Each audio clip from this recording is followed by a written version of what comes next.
Bueno, muy bien. ¿Qué tal? Buenas noches. Vamos a comenzar con esta charla en el marco del Congreso de Economía y Gestión de la Facultad de Ciencias Económicas de UBA. En el día de hoy vamos a hablar en este caso sobre el enfoque contable de los delitos económicos. Y bueno, para eso estamos con Judith Koenig y con Carolina Renaud. Y bueno, vamos a arrancar así el tiempo que tenemos, que es más o menos limitado como para aprovecharlo todo lo posible. Creo que Carolina va a comenzar exponiendo, después Judith y cerraremos los tres al final. Así que adelante, Carolina. ¿Qué tal? Bienvenidos a la clase de, justamente el enfoque contable de los delitos económicos.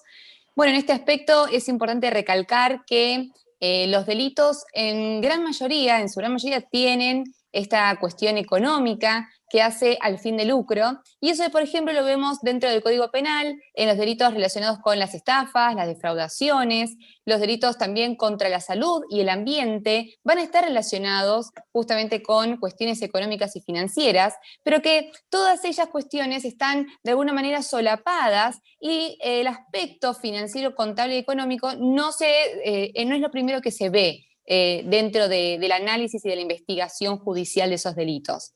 Por otro lado, tenemos los delitos del crimen organizado, que el crimen organizado justamente está dentro del marco de la Convención de las Naciones Unidas contra la Delincuencia Organizada Transnacional, así como también las distintas convenciones, como por ejemplo la Convención de las Naciones Unidas contra la Corrupción, y dentro del marco del crimen organizado podemos relacionar los delitos, los grandes crímenes, así determinados por las Naciones Unidas y la comunidad internacional, como son la trata de personas, el narcotráfico, la trata de migrantes y el tráfico de bienes culturales, el tráfico de órganos, de armas y de estupefacientes, claramente, así como también la corrupción, ¿no? Porque es el aliado, es el que presta la colaboración para que todos aquellos delitos puedan suscitarse a nivel transnacional. Entonces, aquí advertimos nuevamente el fin de lucro. No solamente se va a representar entonces dentro de las estafas o de las defraudaciones, sino también la actividad ilícita que llevan adelante los grupos criminales organizados de forma transnacional.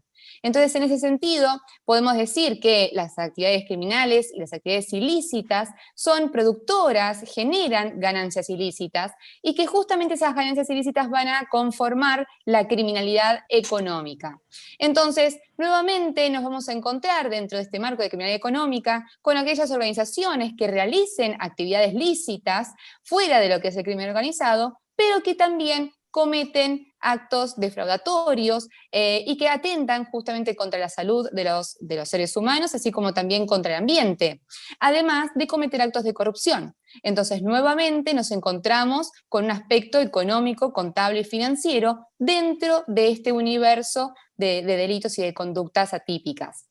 En ese sentido, entonces, es importante remarcar que nuestro Código Penal, en el último apartado, tiene justamente estipulado los delitos contra el orden económico y financiero, y que no solamente se puede destacar el lavado de activos, muy conocido justamente dentro de todo lo que es nuestra labor contable, sino también otros delitos que hacen a la actividad criminal, tanto a la actividad criminal que compete a las corporaciones o organizaciones creadas lícitamente, así como también la actividad criminal que compete a lo que se denomina crimen organizado, justamente porque es a través de estas actividades y estas acciones fraudulentas que los grandes grupos criminales pueden transnacionalizar sus ganancias ilícitas. Justamente vamos a tratar sobre el tema del delito, por ejemplo, de intermediación financiera no autorizada o el delito de oferta engañosa de acciones, en el marco de aquellas corporaciones que coticen en bolsa y que justamente estén dentro de aquellas que cometan actos ilícitos. Entonces, algunos supuestos de intermediación financiera no autorizada, por ejemplo, en este marco podemos relatar cómo es el hawala, así denominado por el Gafi, que se trata justamente de la transnacionalización de ganancias ilícitas, pero sin que el dinero viaje y traspase las fronteras. Es decir, el dinero físicamente, se queda en el lugar de origen en el cual una persona denominada A contacta a un jagualador, que sería aquel que va a promover esa transacción a nivel transnacional. Ese jagualador contacta a su par en otro país, en extraña jurisdicción, y es esa persona, el jagualador B, quien entrega finalmente dinero físico al destinatario final. Sin embargo, como advierten, el destinatario ni aquel que entregó físicamente el dinero en el otro país se contactan. Ese dinero nunca sale del país. Pero, de todas formas, esas maniobras sí generan flujos financieros ilícitos y se generan un sinfín de conductas ilícitas dentro no solamente en el marco de esas dos personas, el originante y el destinatario final, sino también los jagualadores que son aquellos que perpetúan la maniobra financiera. Entonces, en este sentido podemos advertir que nuestro Código Penal entonces tiene este delito justamente tipificado, esta conducta que es un tipo penal abierto, en blanco, y que es una de las características que se pueden enmarcar dentro del derecho penal económico. Por otro lado, también podemos advertir que las organizaciones criminales, también transnacionales, para justamente evadir cualquier tipo de control de un organismo público, utilizan medios virtuales dados por la gran facilidad que justamente es proporcionada por la globalización, así como las billeteras virtuales o las criptomonedas. Entonces, en ese sentido, también recurren a terceras personas que son los que colaboran para que esas ganancias ilícitas trasciendan las fronteras sin ser detectadas.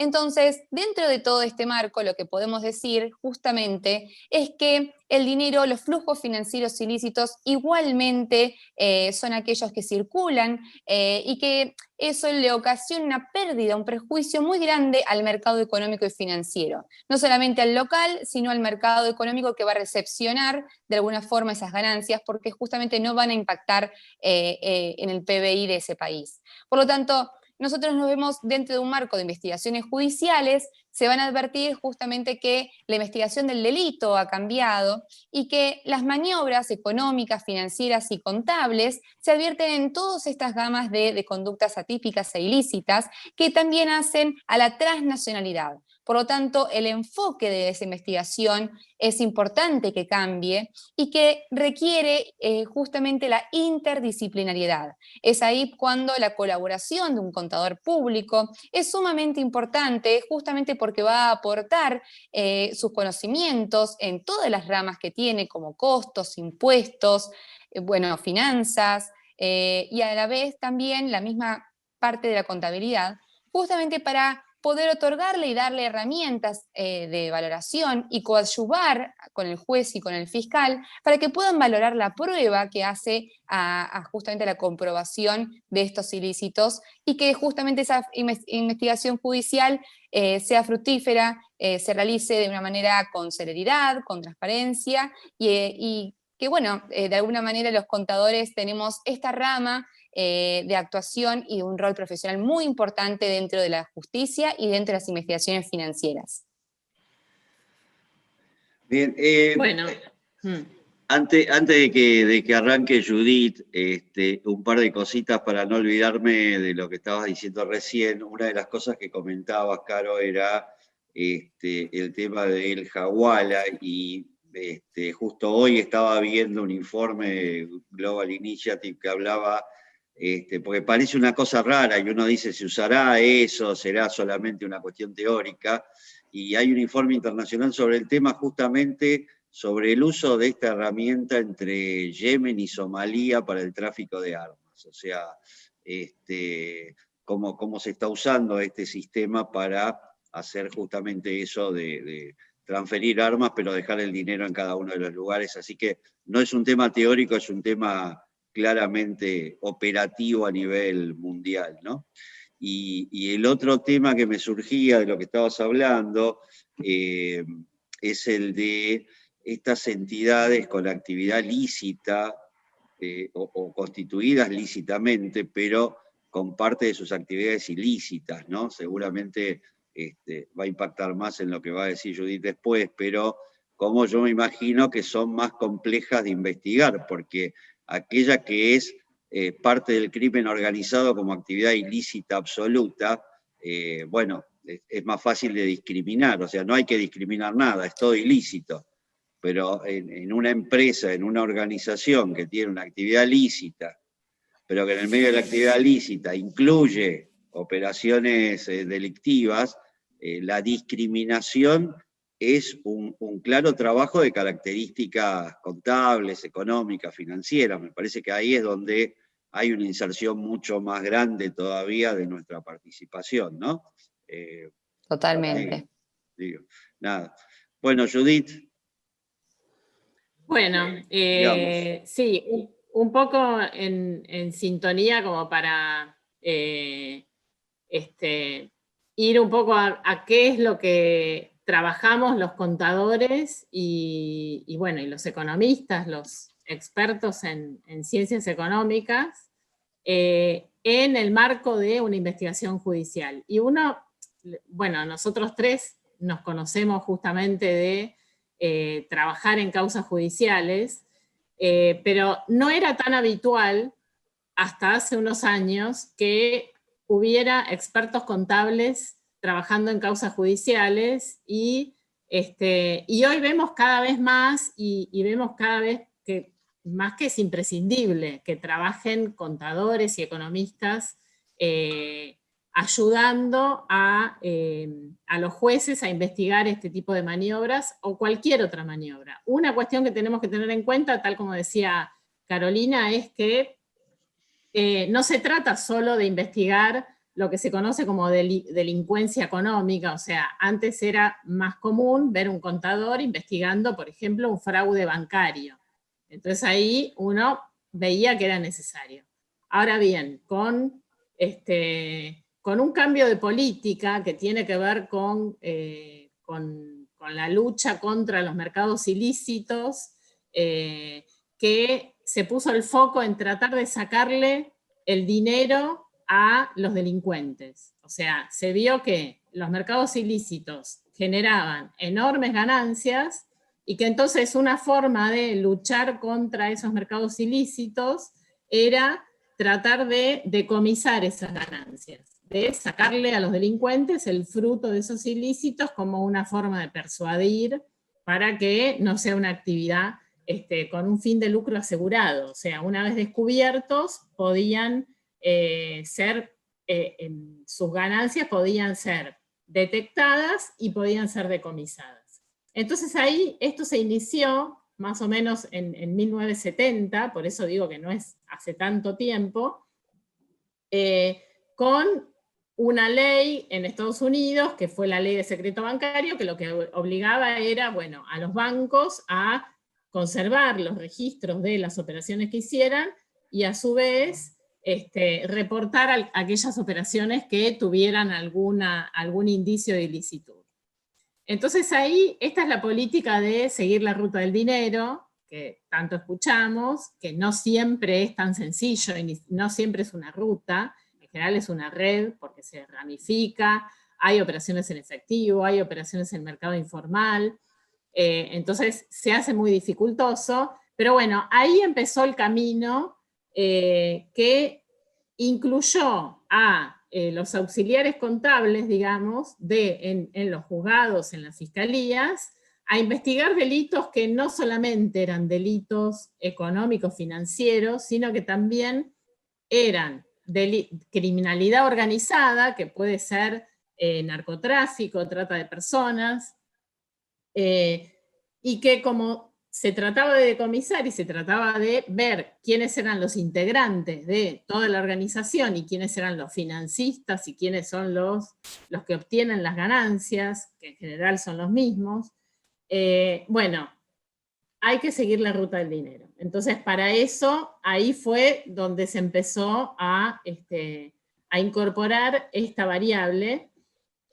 Cada vez más, las operaciones financieras que se hacen para ocultar esas ganancias son cada vez más complejas. Los vehículos financieros que se utilizan, bueno, se utilizan para todos los delitos, o sea, el mismo vehículo financiero que utiliza un evasor de impuestos para que no detecten que ganó dinero y fugarlo a paraísos fiscales, ese mismo vehículo financiero va a ser utilizado quizá también por un narcotraficante o alguien que está en la trata de personas, con lo cual se empiezan a mezclar los fondos ilícitos de distinto origen. Y es muy difícil. Y ahí es cuando, bueno, pensemos que con este inicio en 1970, lo que surgió a partir de las convenciones internacionales, la Convención de Viena, el Consejo de Basilea, bueno, una cantidad de iniciativas que internacionalmente propiciaron que se legisle contra el lavado de dinero en los diferentes países. Entonces, a partir de ahí es que surge el Grupo de Acción Financiera Internacional, se hacen recomendaciones, y todo esto implica darle más impulso a la investigación financiera de los delitos de diversa índole. Nosotros acá en Argentina, bueno, como decía Caro, tenemos el delito de lavado de dinero, incluido en el Código Penal. En la última modificación que fue en 2011 se incluyó como un capítulo de delitos contra el orden económico y financiero, ¿no? Que implica pensar que hay un orden económico y financiero, ¿no? En este contexto tan complicado, pero bueno, son delitos que atentan contra el orden económico y financiero, y pensemos también que cuando fue incorporado y cuando fue pensado este delito de lavado de dinero, la finalidad que tenía era también penar aquellas conductas que lo que impiden es justamente seguir la ruta del dinero. Porque ¿qué sucede con el lavado de dinero? Cuando yo estoy haciendo una investigación financiera, estoy tratando de seguir la ruta del dinero, o sea, veo el fruto de un ilícito, trato de ver a dónde fue a parar ese dinero, y cuando hacen una maniobra de lavado, cuando hacen una maniobra que no me permite seguir la ruta, lo que están haciendo justamente es impedirme la investigación. Entonces, se pensó este delito como una forma de lucha contra el crimen organizado, y a partir del 2001 no solo se incorporó, no solo se lucha contra el lavado de dinero proveniente de los ilícitos, sino también contra la financiación del terrorismo. Los mecanismos que tenemos para prevenir tanto el lavado de dinero como la financiación del terrorismo son los mismos, tienen que ver con los reportes de operaciones sospechosas por parte del sistema financiero principalmente. Y bueno, y en realidad lo que vemos es que la actividad económica de lavado de dinero es justamente la contraria a la de financiamiento del terrorismo, ¿no? Que lo que sucede con el financiamiento del terrorismo es dinero que está en el mercado formal, puede estar en el mercado formal, se incorpora a una actividad ilícita e ingresa en el mercado negro. Y el lavado de dinero es al revés, o sea, es dinero proveniente de un ilícito que se incorpora y se intenta legalizar para incorporar al mercado formal. Bueno, una de las cuestiones también que nosotros tenemos en cuenta a la hora de hacer una investigación contable en el marco de una investigación penal es que en realidad nosotros tenemos, como abordamos dos tipos de investigaciones. Una tiene que ver con ver un delito subyacente y hacer el seguimiento de esto que les decía, la ruta del dinero, y la otra tiene que ver con la información que fluye del sistema de prevención del lavado de dinero, que tiene que ver con reportes de operaciones sospechosas. Entonces, lo que ve la entidad financiera o quien haya hecho el reporte es que hay una situación económico-financiera ilógica y se sospecha que hay un delito, y a partir de eso uno tiene que llegar al delito precedente, y esas son las investigaciones más complejas. O sea, a nosotros nos pasa que tenemos muchas investigaciones en las que tenemos que trabajar, que se investiga el lavado de dinero, pero no se sabe cuál es el origen de ese dinero, y en esos casos tenemos menos éxito. Por eso, bueno, también dicen hay que poner el foco en seguir la ruta del dinero en aquellos delitos que ya están, que ya hubo algún tipo de condena o un procesamiento o algún tipo de indicio de prueba del delito precedente. Y otra particularidad que bueno, que está bueno comentar en este espacio, tiene que ver con una cuestión que muchas veces leemos en los diarios, mayormente los delitos que tienen que ver con cuestiones financieras o con cuestiones económicas vinculados a hechos de corrupción. O sea, nosotros cuando vemos informes contables o delitos penales en los que vemos algún tipo de actuación de el contador público o el licenciado en economía, lo que vemos es, bueno, investigación de delitos que tienen que ver con la corrupción, que por supuesto que es una parte importante de los flujos ilícitos, pero en términos porcentuales no es la más importante. Hay un estudio efectuado por Raymond Baker que lo que establece es del total de flujos ilícitos que se manejan, hay un 5% que son flujos ilícitos provenientes de la corrupción. Y después hay un 30% que son flujos ilícitos provenientes de los mercados criminales, que principalmente son trata de personas y narcotráfico. Y después hay un 60, 64 por ahí % que está vinculado con estos delitos financieros, ¿no? Entre los que se encuentran, bueno, abusos por precios de transferencia, o sea, son operaciones comerciales ilícitas, que son los que manejan el mayor flujo de dinero ilícito, pero no son los que tienen como más preponderancia a la hora de la difusión pública que se efectúa de estos delitos.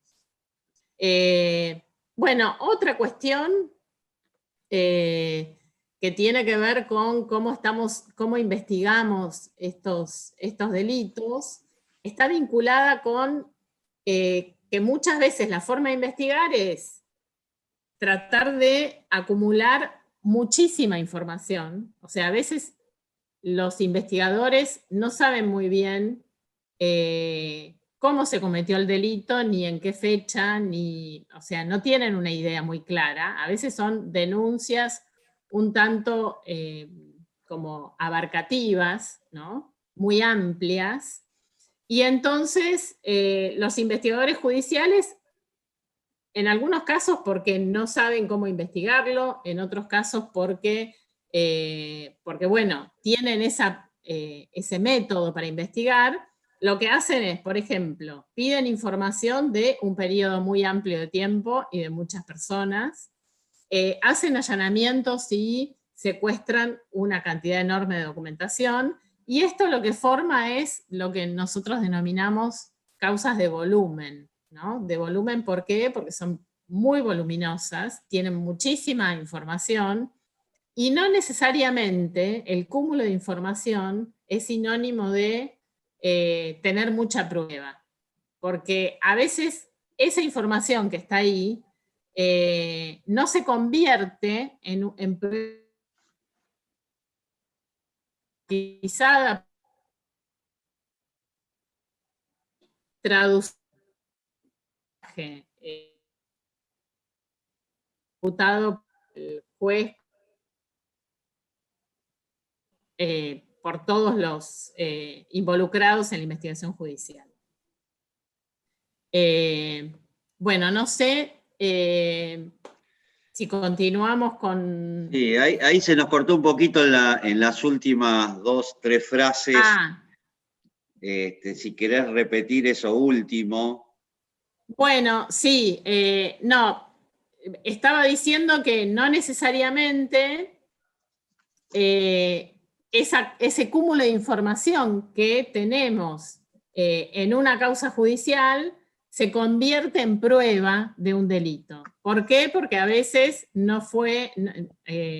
a veces no sirve para probar el delito, fue secuestrada en el marco de un allanamiento por un auxiliar de la justicia que no tenía conocimiento de qué es lo que se estaba investigando, entonces se llevó todas las cajas, toda la información, pero eso es necesario que un experto contable a veces sistematice todo y lo traduzca en prueba judicial para ese delito. Y para eso es necesario también que nosotros tengamos idea de cuál es la hipótesis delictiva. Esta es una de las limitaciones que tenemos, ¿no? Muchas veces. O sea, una de las conclusiones que podemos sacar es el trabajo del contador o del economista ayudando a un juez o a un fiscal en la investigación de un ilícito penal con contenido económico, bueno, es imprescindible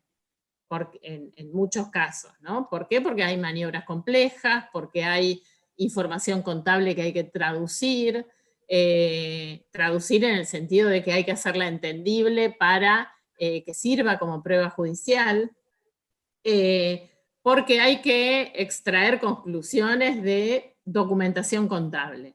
Ahora bien, también tenemos que ser como conscientes de que de todas maneras la ayuda que podemos dar es limitada, porque muchas veces nos piden colaboración, así una colaboración amplia, y nosotros o no tenemos conocimiento de cuál es la hipótesis delictiva, o la cantidad de información que hay acumulada implicaría para poder ser procesada, sistematizada y expresada en algo que se comprenda una cantidad de tiempo de la que a veces no se dispone, porque también hay tiempos procesales, o sea, los delitos no se pueden investigar por siempre, sino que hay una prescripción.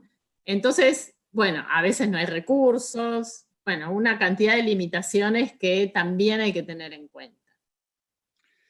Bueno, no sé, me imagino un poco por lo que vos decís, vos dirigiendo a un área en el Ministerio Público, Carolina trabajando en un juzgado penal económico.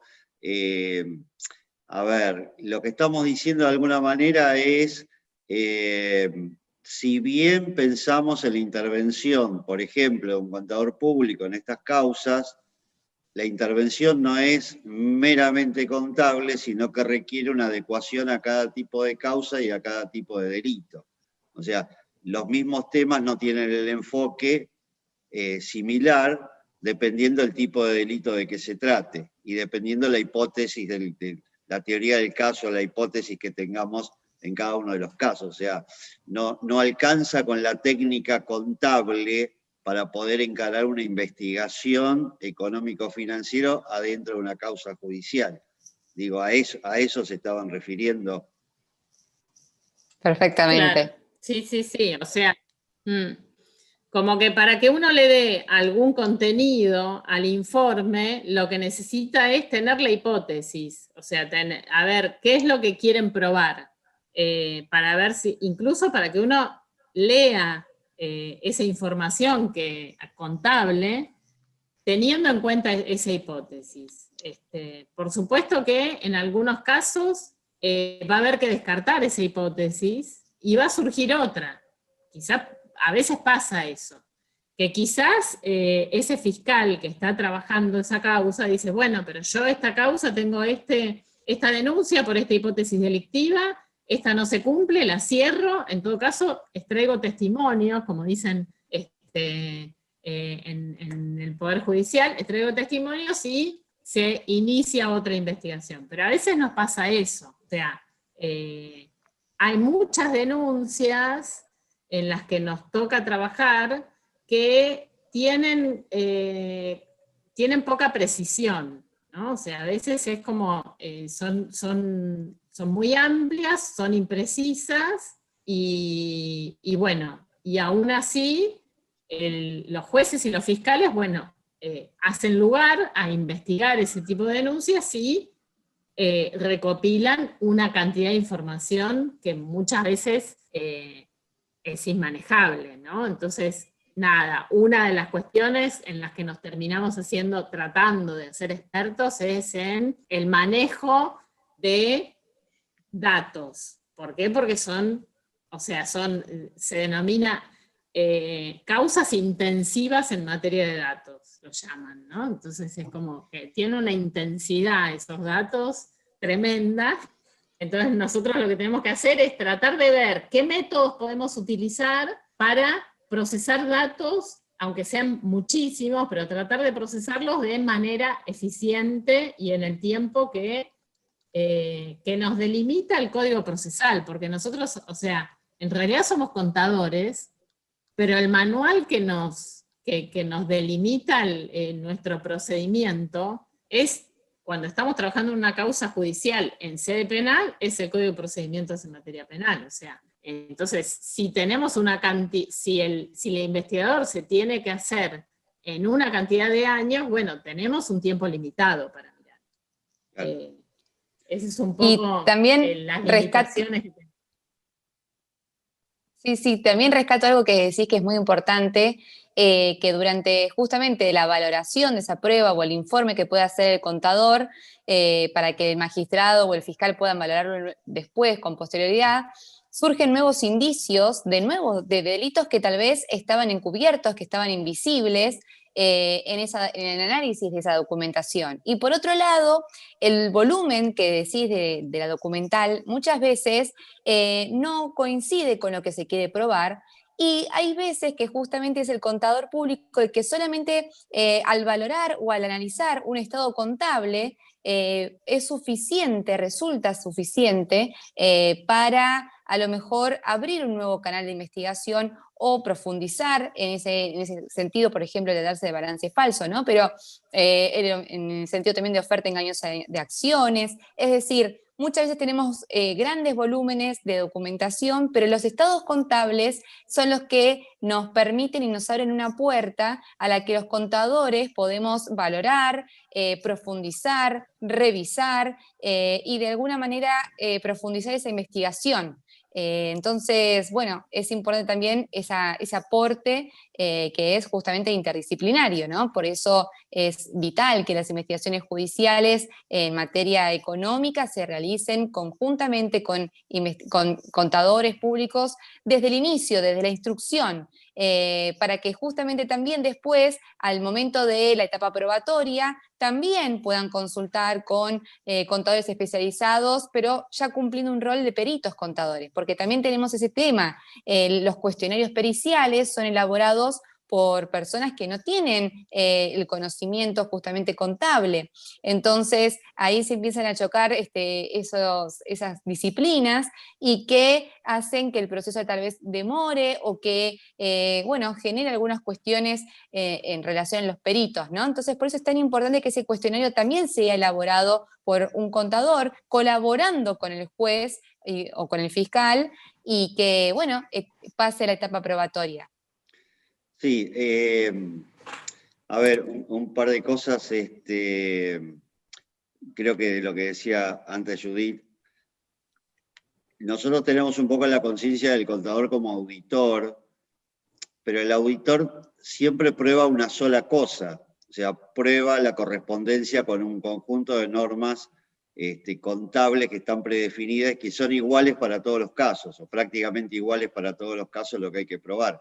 La diferencia acá es que cada caso tiene un sensor distinto, tiene una cuestión probatoria distinta que depende de cada una de esas causas. Eso es una diferencia sustancial, porque no podemos tener un manual como podemos tener una guía de auditoría, a lo mejor que nos dice, haga todos estos pasos y habrá concluido su tarea. Acá los pasos los tenemos que ver en cada situación. Me parece que ahí tenemos una apertura que por un lado le da un alcance mayor, pero por otro lado también plantea una limitación, es decir, cuánto es lo que podemos llegar a ver como contadores en esos casos. O sea, hay cosas que se podrán ver y hay cosas que seguramente no, dependiendo del formato jurídico y la complejidad de la causa que decía Judith antes y todo lo demás, hay una limitación.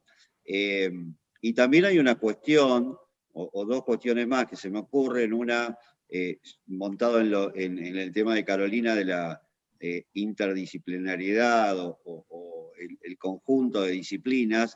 Hay una cuestión tecnológica muy fuerte hoy en día que ha modificado notoriamente lo que veníamos haciendo de manera tradicional, con lo cual yo casi, en alguna forma se me ocurría pensando ahora, nosotros hablamos de los contadores, pero en este ámbito y en este congreso hablamos de los profesionales en ciencias económicas en general.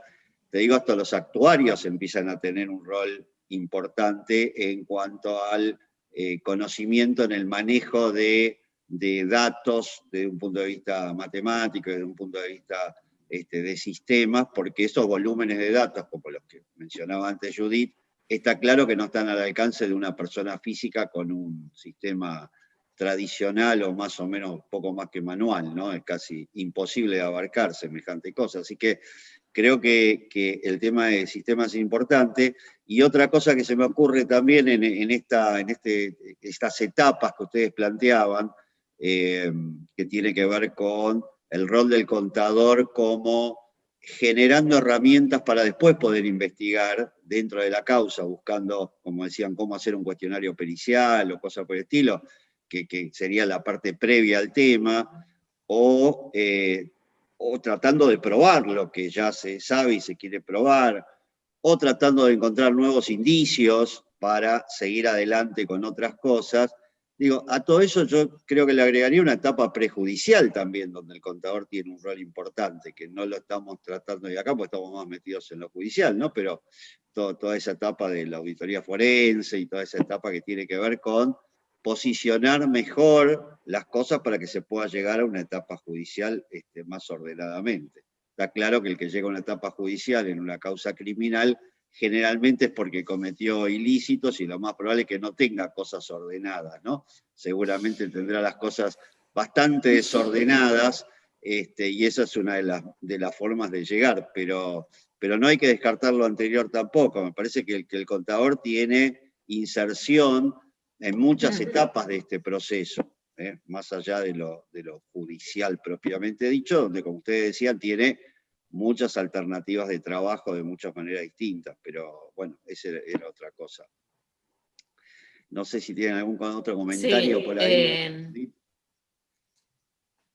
Sí, yo creo que justamente yendo a esto, al tema del trabajo prejudicial y a la elaboración de las preguntas que van al cuerpo de peritos contadores, por ejemplo, hay una cuestión que no podemos dejar de soslayar que tiene que ver con el rol del contador público en la elaboración de la maniobra, ¿no? O sea, hay algo prejudicial que justamente el problema que tiene el investigador judicial abogado, que es el juez, el fiscal, es que tiene que desentrañar una maniobra que fue efectuada por un grupo, por una organización criminal, que cuenta con todas las disciplinas para hacer la maniobra. Entre ellas la de un experto en ciencias económicas, justamente. Entonces, bueno, esta cuestión de la igualdad de armas, ¿no? que debería tener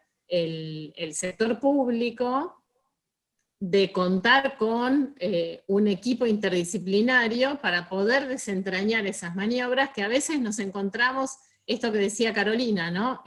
¿Quién elabora las preguntas que van a parar al cuerpo de peritos contadores para que los contadores respondan? Bueno, muchas veces el juez no tiene, o el fiscal no tiene colaboración de un experto contable para hacer las preguntas, entonces no las puede hacer, pero sí las tiene el defensor.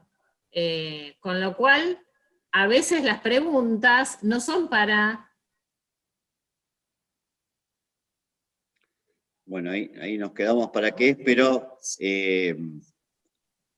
no, lo cierto es que abogamos hace mucho tiempo porque haya contadores dentro de los juzgados, o sea, que los contadores no aparezcan en escena una vez que ya está todo elaborado y cuando hay que llegar a tratar de encontrar una solución a algo, sino que esté en esa etapa previa colaborando con la investigación. Seguramente, si estuviera en esa etapa, las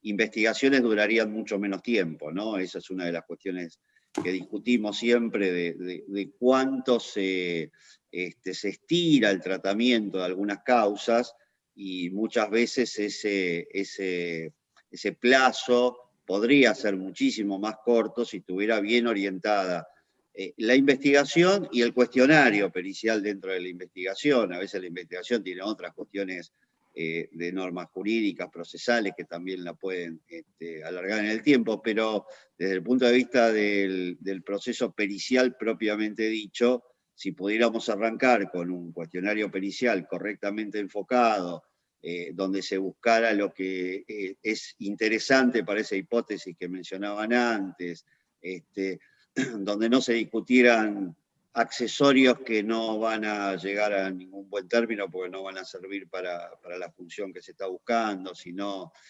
recorriéramos interminables extractos bancarios buscando números que no dicen lo que necesitamos o cosas por el estilo, seguramente estaríamos mucho mejor posicionados. Entonces, la existencia de contadores en la etapa previa, bueno, es algo de lo cual pregonamos mucho tiempo, no es fácil de conseguir. En el caso de Carolina lo está cumpliendo en su juzgado, pero bueno, no son la generalidad lo que pasa en eso, ¿no? Hay varios casos que sí los hay. Me parece que la mayoría de los que conozco están justamente ahí en el fuero penal económico, pero creo que hay que ir hacia esa cuestión, no recurrir, igual que nos pasa en la práctica cotidiana, no recurrir al contador después que la FIP ya la tengo encima y me está reclamando, sino al principio, cuando tengo que hacer una buena declaración. Lo mismo pasa en el término de una investigación penal, ¿no? Estamos en la misma situación. Bueno, bien. Totalmente. Yo algo más, sí. meto un bocado sobre algo que dijo Judith muy bien, sobre justamente el rol del contador prejudicial, muchas veces como, una persona que presta colaboración a estas organizaciones para determinar y para llevar adelante estos delitos económicos, y es muy importante remarcar dentro del ámbito de la facultad que está la responsabilidad penal del contador público y que son muchos los casos en los que son los contadores públicos los que, se probó y se determinó que articularon la maniobra y están detenidos por eso. Entonces, en algunos casos están detenidos los contadores y no los primeros, digamos, los que estaban investigados y sobre los cuales recaía justamente todo el peso de la investigación. Entonces, es muy importante, no solamente, por una cuestión de ética y por una cuestión, que transgrede las normas, solamente, recalcar el valor de nuestra profesión, ¿no? Y la oportunidad que nosotros tenemos de hacer ese cambio, de poder brindar las herramientas para dar luz a las cuestiones, a estas manifestaciones, en cada rol, no solamente dentro del Poder Judicial, sino también como funcionarios públicos, como personas que trabajan en distintas personas jurídicas y que están alertas y advierten, y que por sobre todo no se dejen convencer por estas organizaciones criminales para colaborar y para actuar, porque una vez que esas personas entran a esa organización no pueden salir. Entonces, cuesta mucho, ¿no? Recibirse, ser contador y sobre todo tener la oportunidad de poder, estudiar en una universidad pública. Entonces, hay que valorar todo ese trayecto y que justamente remarcando esto, que una vez que esa persona entra a la organización, nunca más va a poder salir. Por lo tanto, también hay que estar alertas, porque hay veces que, algunos pueden pecar de inocentes y esta es una profesión muy comprometida. Y nosotros, es muy importante tal vez también en la facultad revisar que el Código Penal específicamente trata el rol del contador como síndico, como director de sociedades. Entonces, la responsabilidad que conlleva esta profesión también, más allá de civil y comercial, es penal. Por lo tanto, bueno, las antenas prendidas y tomar también este conocimiento de eso, ¿no? Porque la ley siempre se presume conocida. Sí, en realidad, bueno, era un poco el objetivo de la charla. Por un lado, difundir que, que los profesionales tenemos un rol social, que no es solamente cumplir con una actividad individual, sino que hay una contribución social en superar estos temas relacionados con la corrupción, relacionados con los delitos económicos y demás. Comprender que tenemos un campo de actuación mayor que el de los que tradicionalmente conocemos, de tributario o de auditoría, que hay muchos otros campos de actuación, este es uno de ellos, a lo mejor no tan conocido, y esa es un poco la razón de haber hecho esta charla hoy. En la facultad hoy hay una materia optativa que se llama Economía y Delito, donde, bueno, se ve parte de esto, ahí colabora Carolina, pero bueno, es un tema importante y novedoso dentro de todo, aunque esto es algo que, como contaba Judith, hace ya unos cuantos años que se viene trabajando en el tema, pero que es novedoso dentro de la facultad, pero también asociarlo con el tema de responsabilidad que decía Carol recién, es decir, hace años no existía el nivel de responsabilidad que hay hoy. Hoy hay muchas leyes penales que afectan la actividad del contador público desde muchos puntos de vista. No es gratuito. No sé si no se puede salir, como decía Carol, lo que seguro no se puede salir bien, eso seguro. Entonces, hay algunos temas como estos que requieren que el contador tenga una conciencia clara de cuál es su función, cuáles son sus problemas y cuál es su responsabilidad. Así que, bueno, nada, era el objetivo y me parece que lo hemos cumplido, creo. No sé, Judith, ¿alguna cosa más? Sí, yo creo que está bueno además tener conocimiento de las posibles maniobras delictivas. ¿Para qué? Para en el rol de contador poder detectarlas y advertirlas también, ¿no? Porque uno puede estar trabajando de contador en una empresa y bueno, en principio, si no tiene los conocimientos técnicos, puede pensar que no se da cuenta. Entonces, es importante estudiar, tener en cuenta todas las posibles maniobras financieras que ocurren en el mercado y estar alertas, ¿no? Como decía Carolina, porque, bueno, esas cuestiones generan responsabilidad penal. Y uno no puede decir, no, bueno, yo no me di cuenta. Bueno, no, si sos profesional en ciencias económicas, tenés que haberlo estudiado y tenés que estar alerta también.